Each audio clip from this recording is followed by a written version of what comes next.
Hi there, Rebecca here. Today we're diving into the most common question that I hear from teachers and parents when it comes to early literacy. And it is, how early should we start teaching kids to read? It's a big one, and honestly, the answer might actually surprise you. Along the way, we're also going to unpack a few other hot questions, like which skills matter most, what programs actually work, and how to make sure we're setting our little ones up for lifelong reading success, not just a quick win for a test. Okay, let's start with the biggie. How early should we start teaching reading?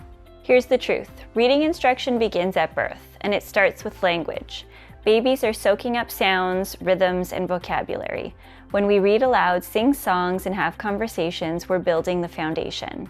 So if you're picturing a 3-year-old reading books, that's not what early literacy should look like.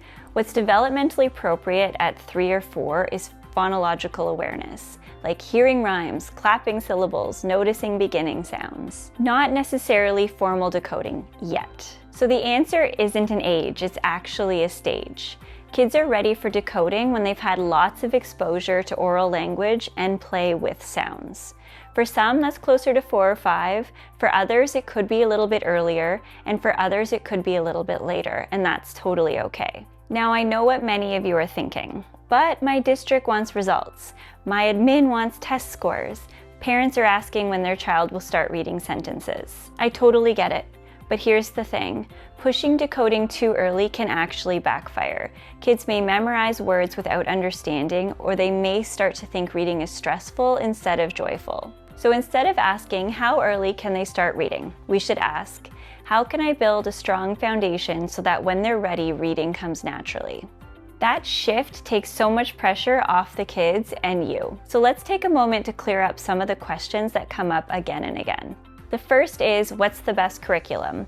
There isn't a magic one-size-fits-all. Look for a program that's evidence-based, flexible, and includes phonological awareness, phonics, vocabulary, comprehension, and writing. Don't get stuck in this program's the best debates. Focus on what meets your kids where they are.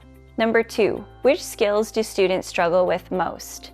Over and over, I see kids stumble in phonemic awareness. That's the ability to hear and manipulate sounds and words. Without it, phonics instruction doesn't stick. Also, don't underestimate vocabulary. Kids need a rich word bank to make sense of what they read. Number 3, how do we assess early literacy readiness? Assessment doesn't have to mean stressful tests.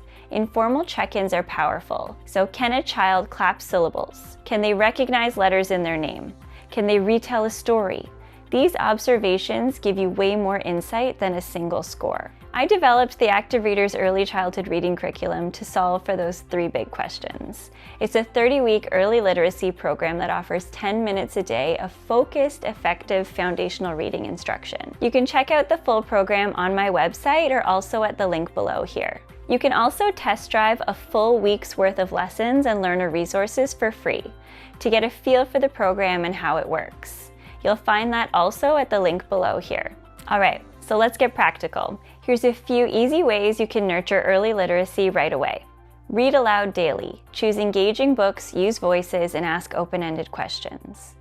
Play with sounds, rhyming games, silly songs, clapping syllables. Create a print-rich environment. Add labels, charts, and opportunities for kids to write, even scribbles. Model a love of reading. Let them see you enjoy books. So here's the bottom line. Early literacy isn't about how fast a child can read. It's about building the foundation for lifelong reading. The most important question isn't when do I start, it's how can I nurture the skills and confidence so that when the time comes, my kids are ready to soar. If today's video gave you some clarity, go ahead and hit the like button. It really helps me reach more teachers and parents like you. And if you're new here, subscribe so you don't miss the next video, where I'll share my favorite activities for building phonemic awareness in the pre-K and kindergarten spaces. Thanks for spending this time with me today. Keep inspiring these little readers, and I'll see you in the next video.